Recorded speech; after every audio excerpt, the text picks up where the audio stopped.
genius is always sufficiently the enemy of genius by over influence. It's very hard to come up with truly original ideas if all you do is consume, because you really need time for these things to marinate. If you're talking about the stew in your head, like, you gotta let it marinate. You can't just keep adding things in there. Like, you gotta give it some time.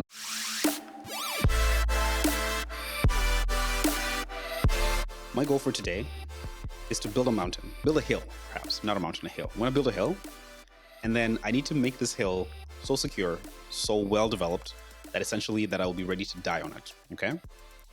And while you don't have to die on this hill with me, I hope that I can at least tempt you a little bit to come with me. All right. Yeah, I probably won't, but okay. Fair. So I guess just to get us started, first question is, when would you say the last time you were creative was? By whatever definition of the word you mean. When was the last time you were creative, and what were you doing that made you feel creative? I would say this morning.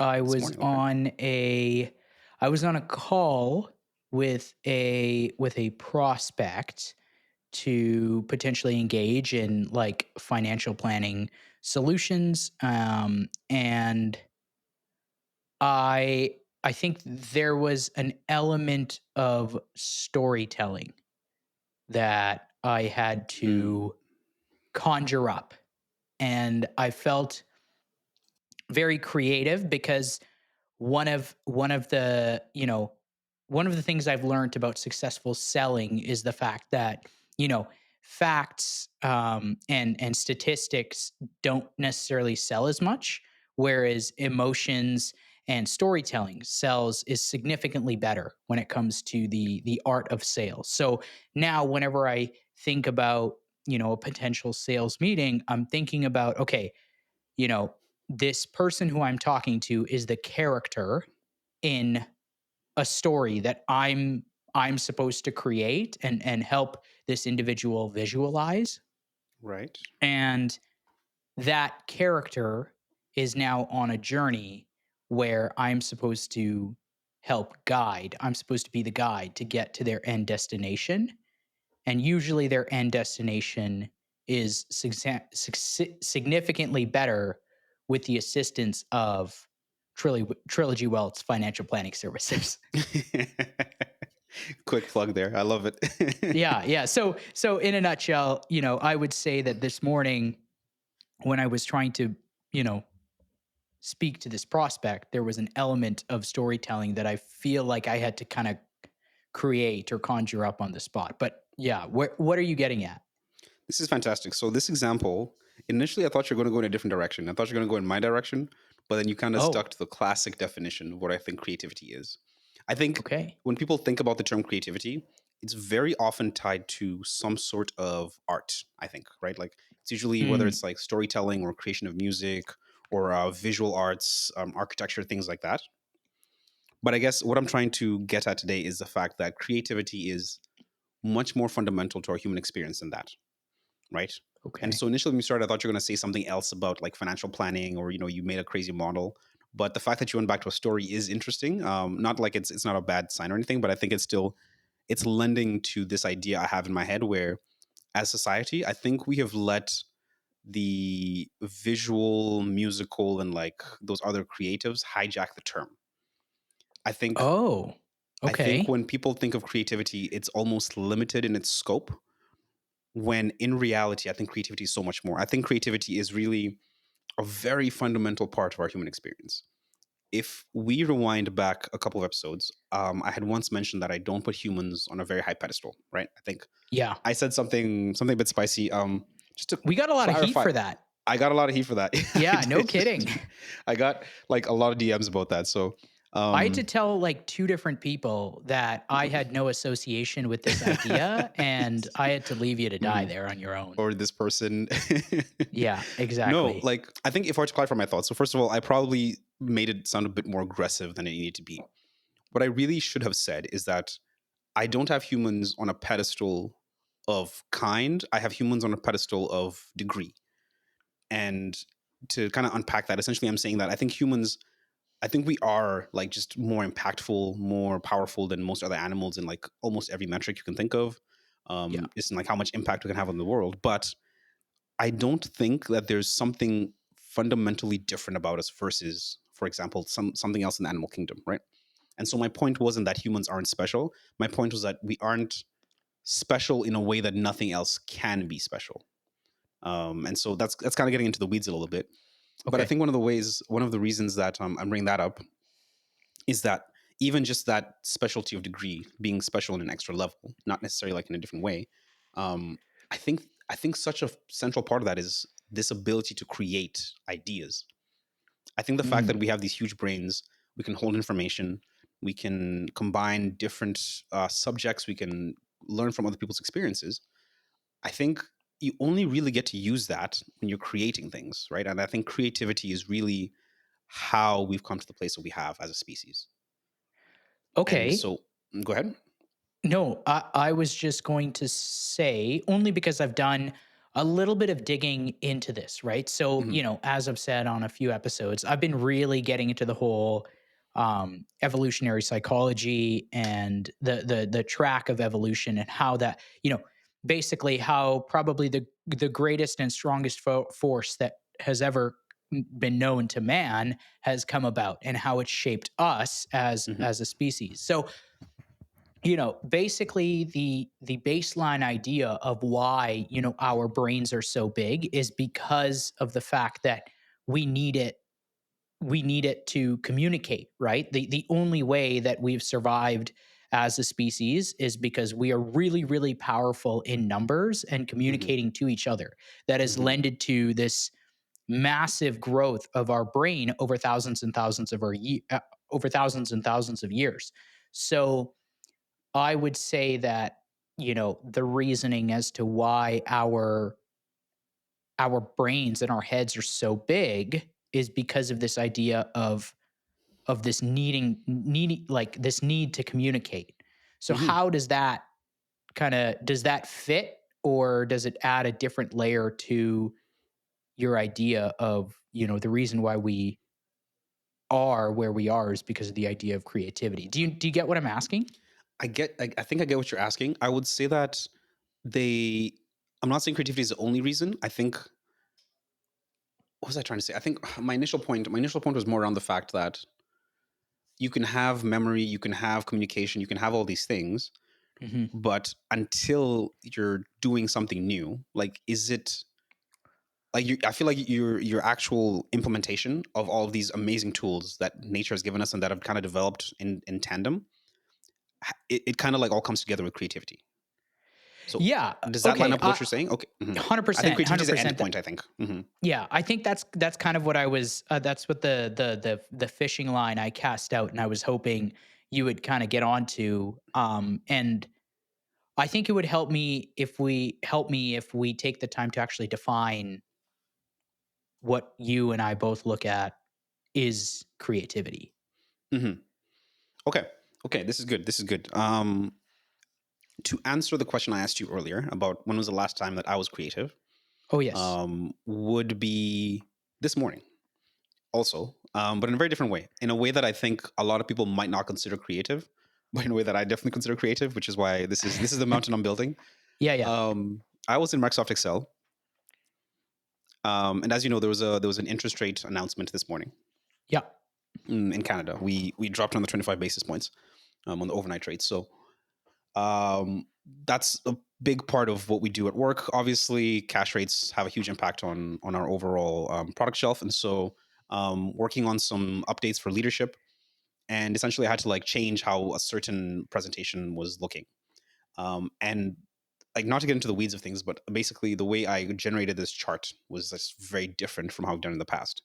And Mhm. the visual part was like whatever, it was fine. What really I think was creative was a solution that actually got there. So like in Excel, the programming using Power Query, I think there was a way in which that happened where like I had to step well outside of what was established already and come up with a solution for that. And it's not grandiose. Like this isn't moving any needles per se. It's making my life a bit easier, and a couple other people as well. But I think the crux of this being that this was not something that was anything with the visual art. This was not anything with the storytelling. This was creativity in the ability to create a new solution for a problem. And Yeah. I think that's where creativity sits for me. I think when I think of something that is creative, it it is a mix of the ability to generate new ideas, like things that maybe haven't been thought of or have been thought of in different ways, and kind of like attacking them from different angles. And I don't think it has necessarily anything to do with, visual arts or music or storytelling or all the classic things that we kind of think about these days. I think that's the most apparent version of creativity, but Yeah. it is not the end all. So that's what I would say as my definition for creativity. Am I pulling you onto my hill? What are you thinking right now? What's on your mind? Yeah, I would agree. I would agree about like 95% of that. You know, over the course probably of the past, 5 to 10 years, especially as, you and I have been our world is we're constantly exposed to social media and this idea of creators, right? The continual exposure to a lot of different people out there almost just expressing some aspect of creativity, I think has slowly changed my definition of creativity over time. So I Okay. 100% agree that, you know, creativity is in some sense the ability to either generate or pull together novel, ideas, solutions, or expressions, you know, in a way that combines existing elements and Hmm. existing ideas in in some sort of unexpected way, okay, to ultimately create value for the end user, right? Hmm. Hmm. And I think where the 10% where I might differ is this perspective that I've solely, I hang on to the fact that there's no such thing as, new ideas. There's just new combinations, right? And I think Interesting. that itself for me rounds out this definition of creativity. I think that there has to be some element of novel idea or an expression or, a solution, but I think it has to be on the lens of something that's an element that's already existing. Interesting. So you're saying that there are no new ideas. Everything comes from something else, and so there's nothing like completely original. Yeah, I'm, I would say that we as a society, we progress Hmm. by building on ideas that are already out there, right? And if I think about in my head the most successful quote unquote creators or the people who openly have made a living out of expressing their ideas in a way, I feel like a lot of the best ones will be the first ones to admit that, this isn't anything like novel. It's a lot of it has just been pulled together from other expertise of the past or other ideas that have been generated in the past. They just pulled together in a way that's more eloquently told or more beautifully displayed that captures the eye, right? And these ideas may not have call it been expressed or put out there before, but they're ideas that pull together maybe something that's already existing in someone's brain, like some facts or some laws or things that just a view. Basically it's an expression of how you view the world Hmm. based on everything you've already experienced, and for you to experience it has to already have been existed before. This is very interesting. So that whole time you've been talking, I've been trying to come up with a counterexample because for some reason, and this is a criticism I've been getting recently, for some reason my initial position is usually like conflict. And so I'm usually like trying to like Okay. disprove things. But Yeah. I can't think of one. I do think that you might have something there. Like in every field I can think of, like there's nothing that's like truly out of the blue, completely out of nowhere. Like everything is kind of built on something else. So yeah, I don't think I can disagree with you on that. I think that's a good point. Yeah, yeah. I mean, I for sure. I mean, if your route of building this mountain or this hill has any kind of route to, being staking the claim like that, create because your life depends on it, I would be 100% up there with you. Amazing. That is the I direction I'm would going agree. Yeah, in. good, good. Yeah. Okay. So, I mean, this was kind of just a segue. This was the definition part, right? So, I Okay, yeah, yeah. don't think Yes. this is a bit of a change in my position, but it's maybe the hill has moved a little bit, but it's not critical. This is not a critical hit, and I welcome it. This is great. This is great. I'm learning. Um, so yeah, okay. So I guess then what we're saying is that my main idea here is that, which is not original, of course, like all ideas, like we just said, is that we need to open up creativity more, right? We need to consider more things as creative than I think today we classically would, right? Because I do think, I mean, first of all, I think creatives get a bit of a bad rap. I think, especially around like art types, I Ah, think, yes. I think we can be a bit harsh. So first of all, yeah, I think creativity is just like it's so critical, it's so important, and I love the arts. That I'll just kind of phrase them as the arts. But I do think creativity comes into place like in everybody's day to day life. I think whatever you're doing, whether it's for work or whether you're volunteering or for charity, like creativity can only be an enhancer, right? Like I can't think of a place where new and unique solutions don't don't bring something more to the conversation. And I guess to go back to the arts, I was reading Ralph Waldo Emerson. I think I've quoted him before on the show, and he was just really a really great speaker and artist. And he has this quote that says that to create is the proof of a divine presence. Like there's this, even if you look at the root of the word idea, a part of it is like this something about the a concept in the mind of God, I think was what they were saying. Like Mm, there's a certain divinity we apply when we speak of ideas.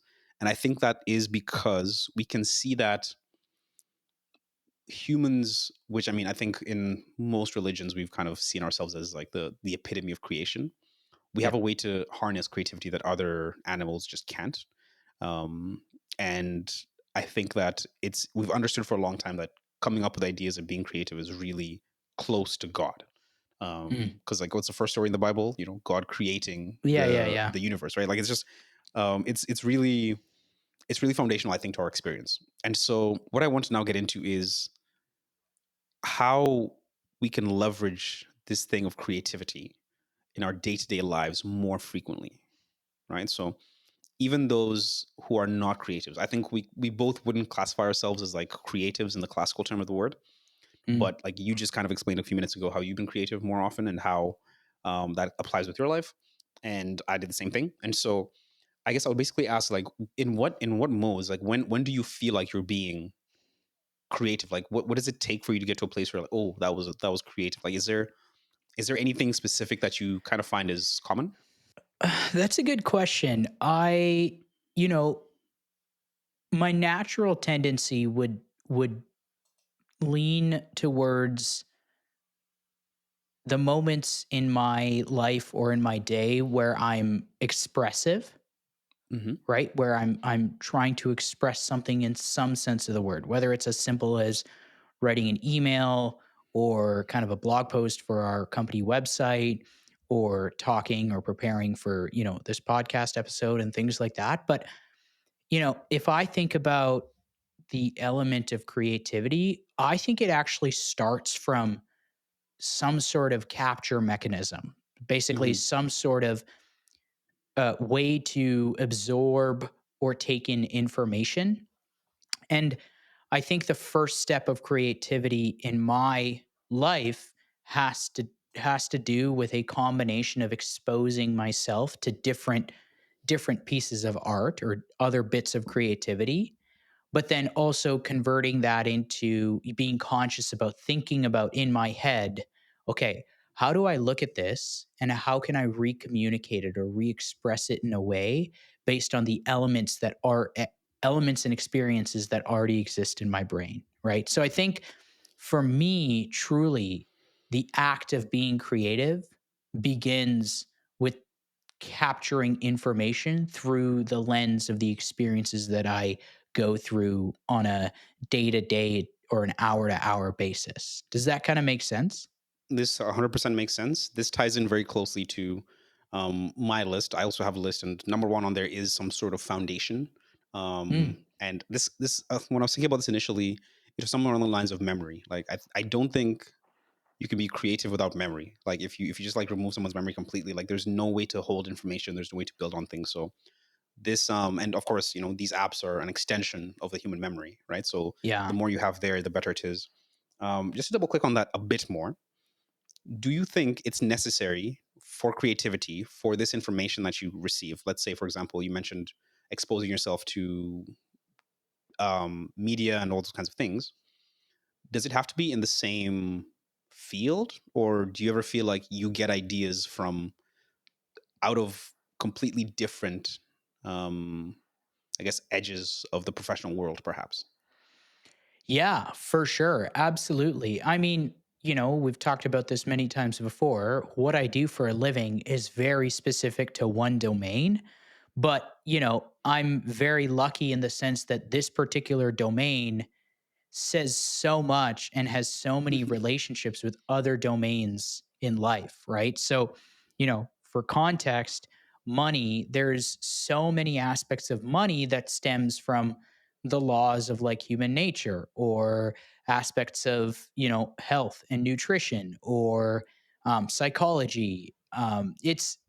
Or even just like the environment and nature itself. Like, I think that uh, one of the biggest things that I've really been trying to do over the last little while in terms of this first step of creativity has has been trying to lean into and get better at the skill of like divergent thinking.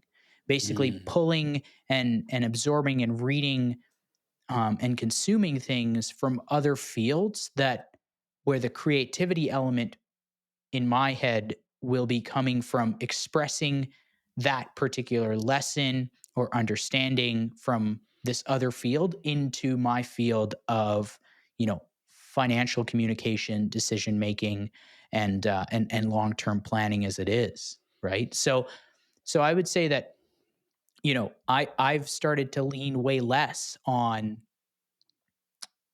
like trying to consume stuff in the financial space mhm, and mhm, consume way more things from history or from psychology or philosophy, and that lends to the process. That's a very important bit of my process mhm. of creating. Interesting. Do you think fiction can ever enter that? I know you mentioned some things that kind of sound like nonfiction, but does fiction ever enter that scope of things you might be able to learn from, do you think? Yeah, for sure. I mean, I've always been a big fan of fiction writers, right? I think there's Mhm, something really beautiful about that.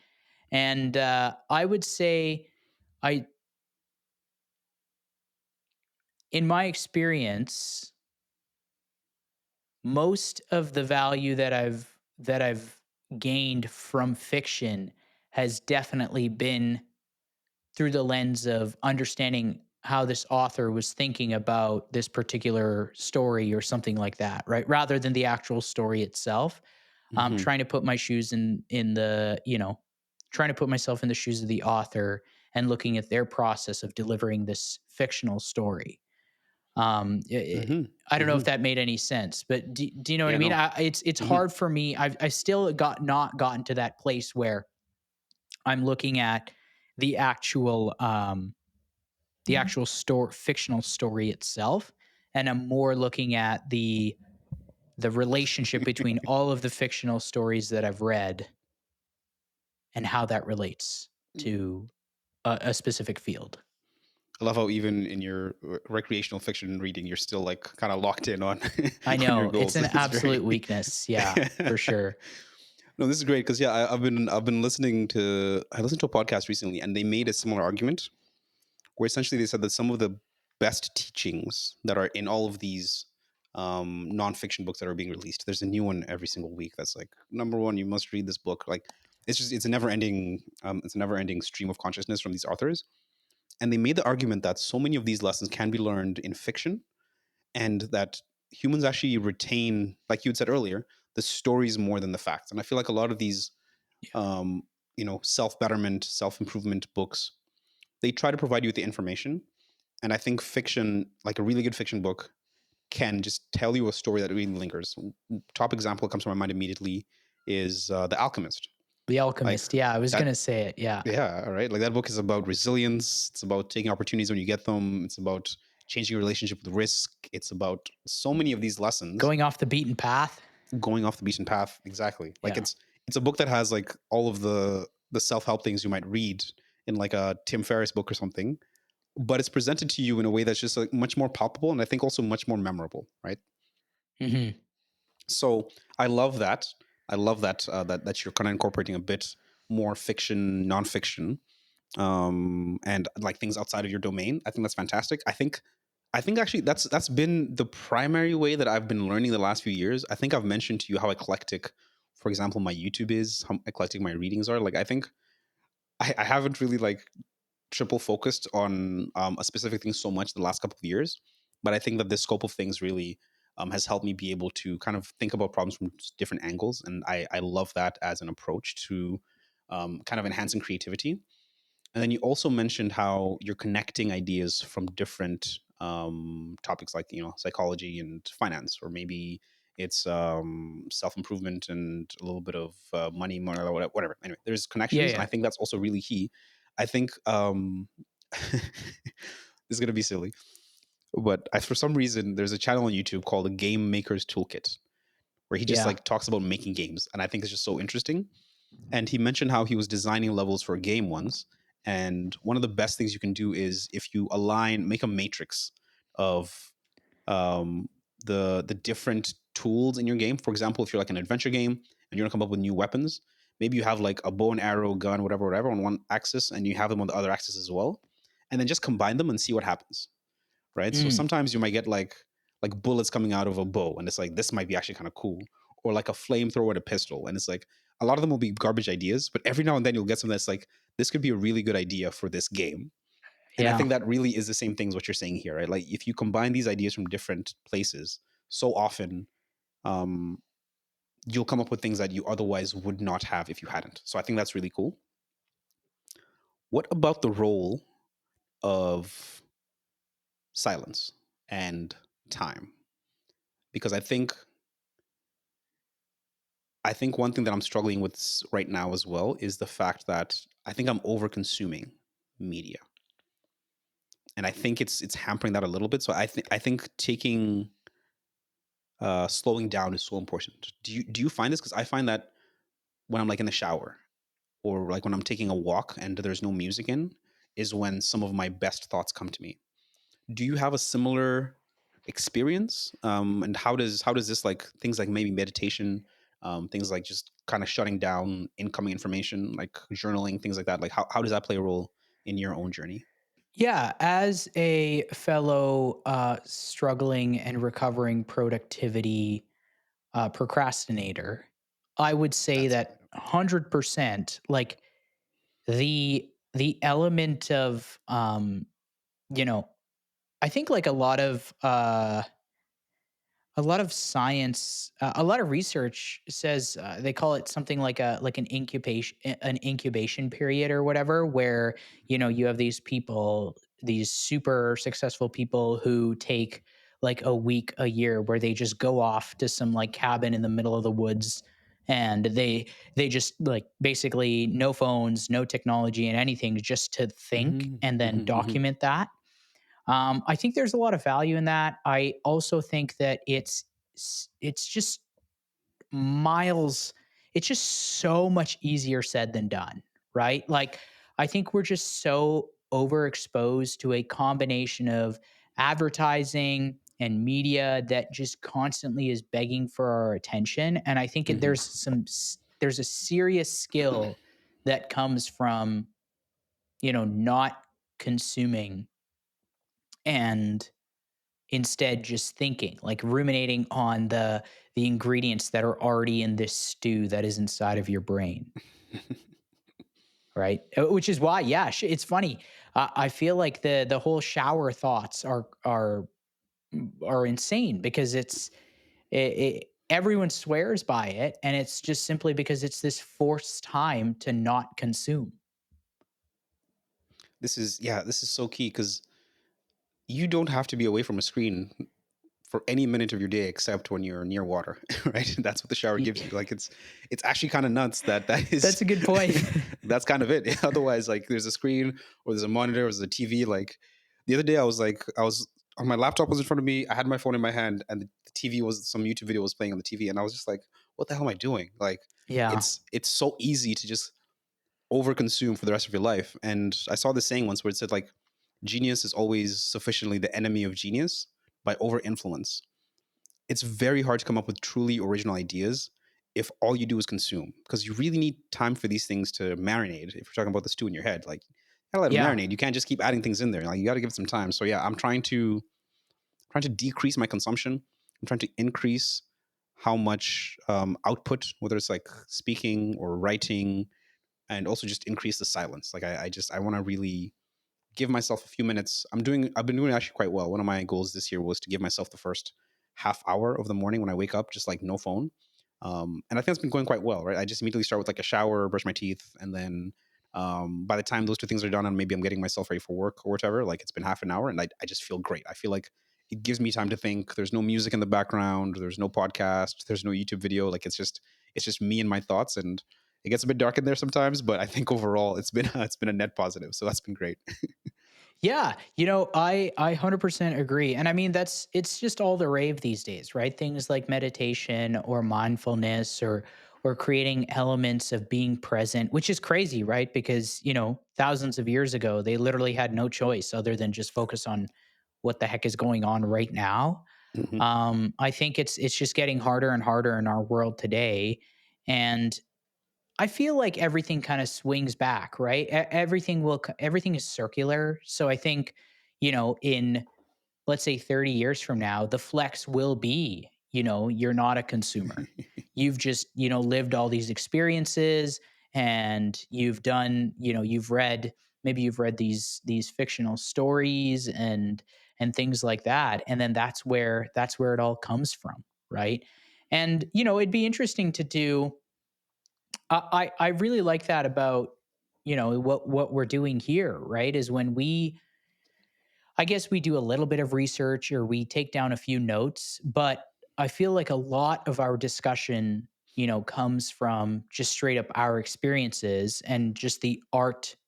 I think there's an art to podcasting, especially in this method that, we're trying to be non-authoritative. We're trying to Hmm. be more discovering rather than influencing in that sense. And I think there's something to it about just ideas that are in our head that we can somehow turn it into words and then get feedback from a fellow person who's trying to do the same thing. I think, and it's funny, we were talking about this earlier, before we started recording. Like it seems to be like our most popular our most popular stuff that we've already put out in the span of, it's been 3 weeks since started doing this thing. Our most popular stuff literally is just thoughts that are just randomly from our head that we are communicating, and combined with, our stories and just the elements of how we view the opinions and elements of how we view the world. I feel like that's another reason why people love comedians, right? Is because so much of their stuff is just communicating these thoughts that are in their head based on the experiences that they've come across, right? The if I would say is, I would hazard to get. I think it'd be silly to think that a comedian is not a creator, Hmm. right?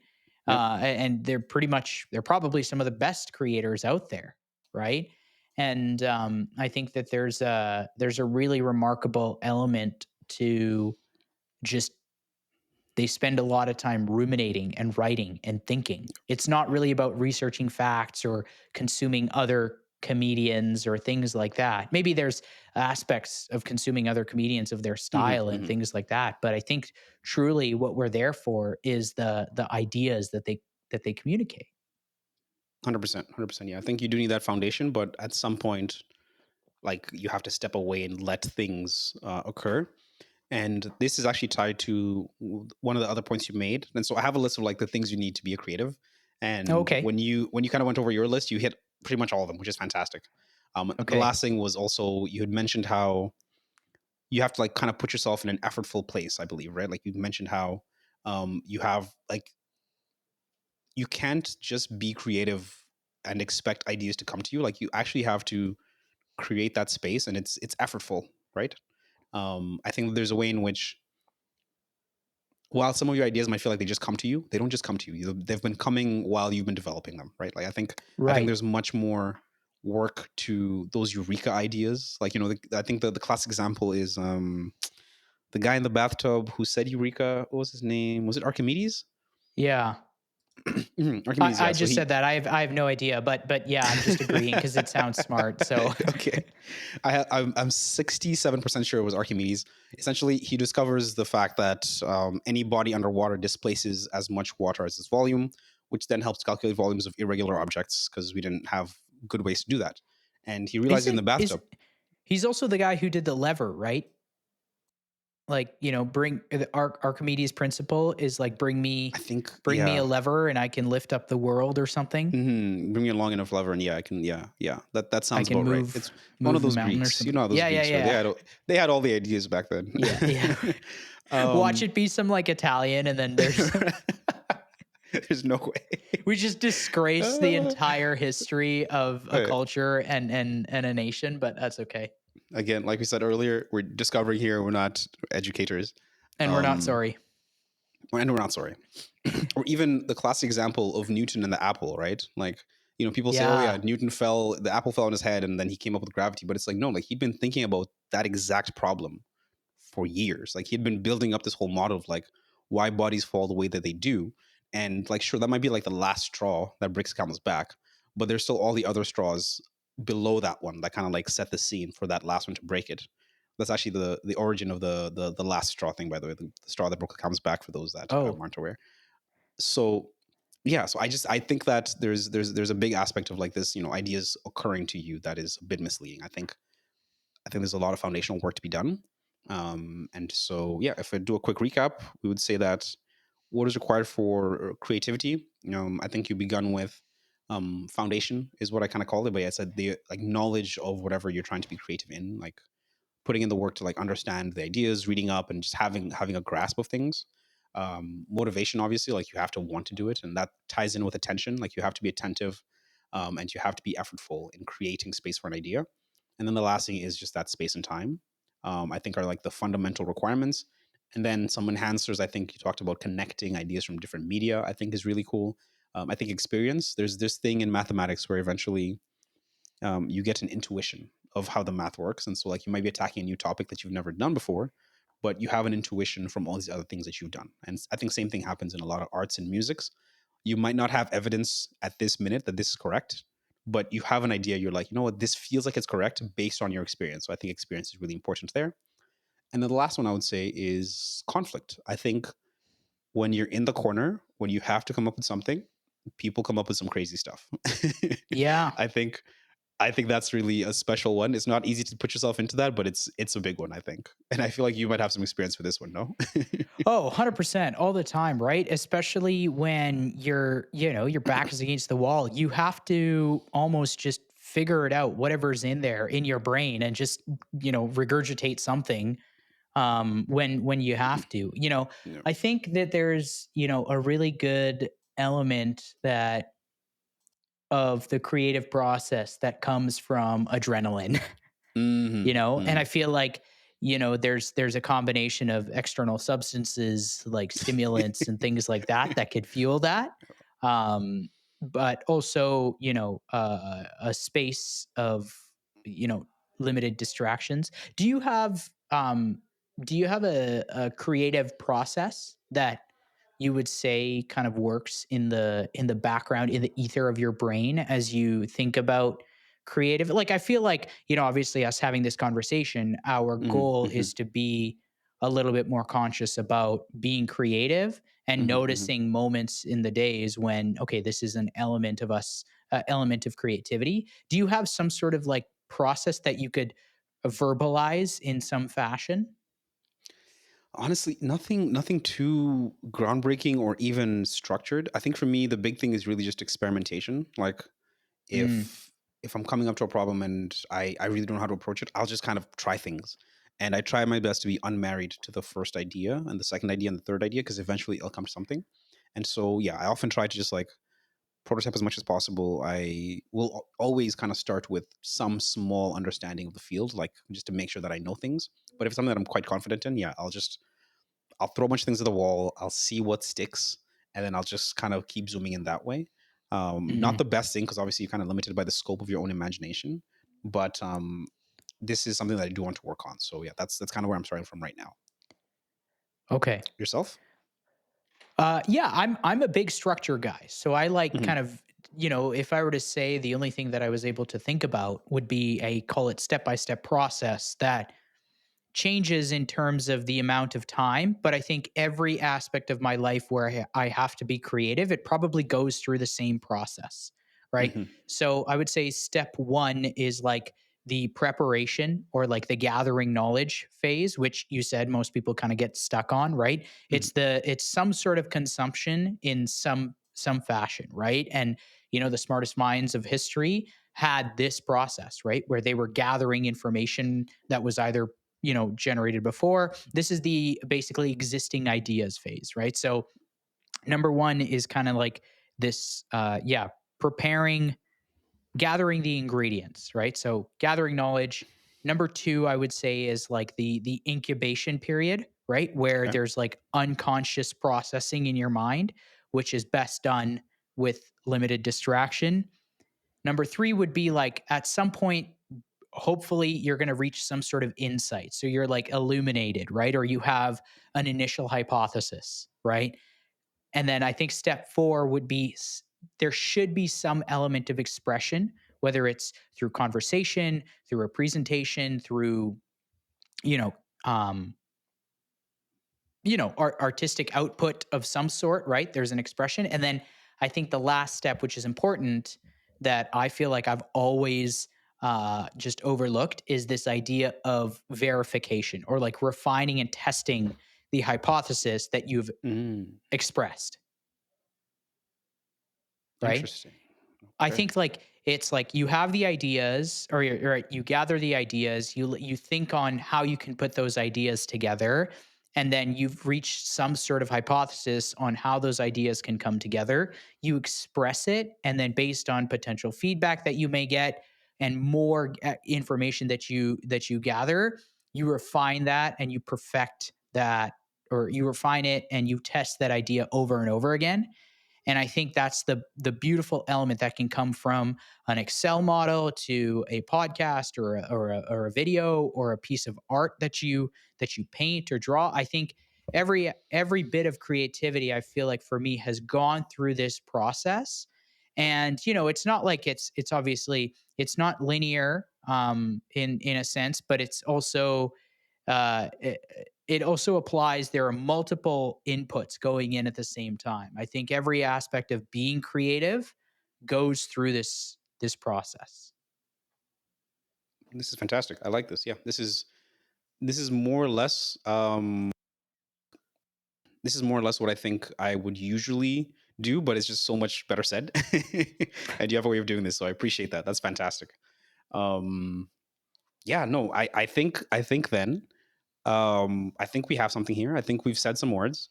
And Yeah. so my parting thought then is that we need to allow more fields to be creative, especially, the reason I'm building this cell to begin with is especially around mathematics. I feel like too often people say like maths is dead and cold and you have to do things where it's rigid. People say math is rigid, and people don't know what math is. I genuinely believe that unless you've done like a fourth year mathematics course in university, you do not know what Yeah. mathematics is. And it's just like, it's amazing. Like, you go look at a proof of solving the cubic and tell me that's not creative. We literally invented imaginary numbers to do that. Like, they're Yeah. literally called like, it's nuts. So anyway, that is the hill, and I'm so glad that you have chosen to join me on this hill. I hope that the amenities are to your favor. And yeah, man, I'm excited to continue exploring creativity, not only through work but especially through this podcast. I think that this is really pushing me in ways that I'm just hyped up for the man. Yeah, ideally, honestly, my goal is to get really good at the art of creating and communicating specific concepts here with the end purpose of enhancing all these other areas of my life. Like selfishly, that's the goal with this and through the conversations that we have every single week is it's just, gather more ideas, right? Let them process and incubate in my head and then find these different insights and figure out a way how to hypotheses, figure out a way how to express them, and then just test, refine it, and then hopefully in future podcasts come back once you've verified your original insight. I think that just makes, like you said earlier, that just makes the whole human experience so much better, right? There's a reason why we're gifted with these massive brains, and there's a reason why over time, evolution has favored us to continue to have these brains, and I think a part of it is communicating with other people Mhm. through this element of creativity. So, I'll be up there with you on the hill till kingdom come. And if I wasn't, we wouldn't be doing this podcast, man. Amazing. Yeah, Love it. cool. Anything interesting from the week?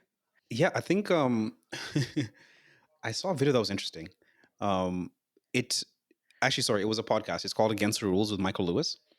And this is Okay. probably something that we can't discuss in detail because it's related to our actual like work fields.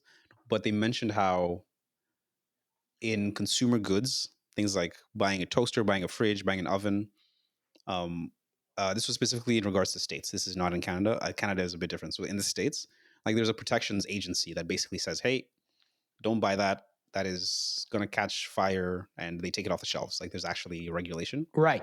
And Yeah. they mentioned how we have a very different view of finances. And I was Mm. thinking the other day how like things like even credit card fees, people do not understand how credit card fees are paid. Like the grace period and X, Y, and Z, and like like the interest rate and Yeah. how it applies to like cash advances and stuff. Um, and so it's like there's a way in which a lot of these products will break people. For example, people might be in credit card debt for the rest of their lives. Or this example is mostly about student loans and how the student loan program in the States has some really dark corners and it's really taken advantage of a lot of people. And they mentioned how if a toaster were having that effect on people, like they would take it off the shelves immediately. But for some reason, with financial services in the States, they just get to stay. So I thought that was like there's a weird disconnect between like how we approach these different products, and I think it's just by the nature of financial products. Like we'll often say it's your fault versus if your toaster catches fire, you don't say, oh, why didn't you check the wiring diagrams and make sure that like the voltage was right. And it's like, no, it's not. It's Right. not the same thing. But for some reason with finances, like we're expected to be experts. We're expected to know how to do our taxes exactly right. We're expected to know all these things, and it's just very interesting that finance is one of the few places where, as a consumer, you're expected to be an expert and you have fewer protections, and it's also like perhaps the most impactful one. Anyways, get an advisor. I Yeah, think was and you don't learn about it. And you don't yeah, learn about it too, yeah, right? It's crazy. We get told all the time to like, read labels and read instruction manuals and stuff to how to manage a toaster, but even though we're still protected by like all these warranties and stuff, and then when it comes to finances or financial products, it's crazy. And I mean, I think partially it's due to the fact that, you know, people, you have very well good meaning people who are outrageously compensated in the world of finance that they tend to do not great things, and one of the things that aren't great that could potentially uh you know um it could potentially interrupt, or what's the word, impact the potential compensation that they get in order to put food on the table for their families and things like that. The moment that that's compromised, yeah, um, people throw their morals out the door. yeah, yeah. Not all people, Makes but sense. it is Yeah. kind of wild. I want to, if you don't mind, I want to have you fly in to, because my next class that I'm teaching my students is all about credit, right, and Mm. understanding consumer credit products. Mm-hmm, So mm-hmm. if you want to fly in and just regurgitate that for like There the you 10 go. minutes, Got you. I'll give you 1/10 of the earnings I make for that class, So that one $1. class. Yeah, basically. It's hilarious. Okay, cool, man. Yeah. That's interesting. You should That send me should be a the mandatory link of the course. episode. PFP should be a mandatory course for like Yeah, dude. Yeah, yeah. it's crazy. I mean, I've been I mean, we can talk about this offline, but I've been stretching myself Yeah. thin, man. My Yeah. Tuesdays start at 8 and they go like right to 10. I'm exhausted because of Yeah. this course. Yeah. Obviously, I'm learning a lot and I'm experiencing a lot of things, like in terms of expressing things and stuff like Mhm, that. mhm, But mhm. it is a grind, like Yeah. to be a professor or an instructor in a university. It's an absolute grind. And And you actually have to be sharp. Like personally, you can't just be a zombie when you walk in there. Like you actually have yeah, to be on your game. Like that's exhausting. 100%. Yeah. Well, I think there's this element of like there's people physically there, right? So it's not just like creating a video and talking about finances. It's like someone Mhm, is mhm, there, there's a group of whatever 25 students there that are looking at you and mhm. expecting to learn something simply because they paid to be there, right? So I don't know. It's wild, but anyways, Yeah, that's wild. yeah, my What week about was you? interesting. You know what? I came across this thought a few days back when a bunch of us friends, me and my friends, we got together for a very delayed and late Christmas get together, and just this thought popped up in my head of like, you know, good things come to those who wait. I feel like over the course of the past like half a decade, this has just constantly been popping up in my head. Like, you know, I feel like there's a lot of hype for like being the first person or it like being the first person in your group of friends or in your social circle to do something, whether it's like buy a house or have a kid or do all these big things, right? Mhm. But I think like there's an element that comes from waiting and seeing what the ramifications are of someone else who you are closely linked with to go through that process and then almost just like learn from their mistakes so you don't make the same. I feel like everyone talks about being the first to experience things, and that's where all of the attention and the media goes to. But I feel like there's something to just like being a little bit more conscious about these bigger life decisions and just dragging that out a bit longer than Yeah. what society may expect you to be, the pace that you and your like you would be supposed to be going at, right? I don't know, I've just been thinking about that a lot. And whether it's my finances, like for example, I've told you, like Sophie and I, we haven't bought a home yet, right? And I've been just constantly delaying this thing, right? And who knows if I ever will, but I've just been constantly delaying this thing, like this big purchase or getting into a home. But I've just seen like a lot of other people, pretty much the majority of my friends, purchase a home and go through that process. Mhm. And I'm learning so much, even though that I haven't done it, right? And I know how to do things that if I would have done it first, I wouldn't have done those things just sheerly because I haven't been exposed to the outcomes of that, right? And Mhm, mhm. um yeah, yeah, it's interesting. I mean, don't wait That's awesome. forever, Yeah. but Yeah, maybe don't be but the last I person. don't know. Yeah. I think that there's something to just waiting or going a little bit slower than average Mhm. that a lot of people don't get credit for. I think in my late 20s, it's really become clear that like there's no race here. Like this Yeah. is if it's your time, it's your time. But like don't ever feel bad about like not being there yet. Like, oh, you're good. So no, I love this approach. Yeah. This is great. You're Cool. zenning out. Hey, I feel like you've zenned out in your in your old Yeah. age. Yeah. Yeah, no, 100%. It's been 2025, man. Yeah. It's the 3 weeks into it have zenned me out. No, I'm just kidding. I'm just extremely tired all the There you time go. There you and go. I'm going to it. It's like I have a dinner after this. I have to be on a flight tomorrow morning. It's just it's one of those things where I can't I have no more time to focus or stress about what happens a week from now. Just right now. I'm just vibing. I'm just Yeah. vibing. But Yeah. anyways, man, this was cool. I gotta get going. But yeah, I appreciate I guess we appreciate anyone who has been watching up till now or listening up till now. If you have any thoughts, please put them in the comments down below. and please leave a rating and review. That helps us out big time. And subscribe to the channel. We have a lot of viewers of our episodes that aren't actually subscribed. So if you want to get the weekly updates, get on it, and then you can join us on more hills that Abel will build and die on. Fantastic. Cool. I have a lot of those. Peace. Be careful. All right. Bye, everyone. That's all for this week, folks. If you enjoyed this episode, please leave a rating and review on Spotify, Apple Podcasts, or wherever you might be listening to this. And if you're watching this on YouTube, don't forget to hit that subscribe button and the bell icon as well. That way you'll get notified each week as we upload new episodes. If you have a comment about the podcast, or if you have a question for us to use to springboard a future conversation, please email us at hi@itsonlyupfromhere.com. Thank you so much. Have a wonderful week.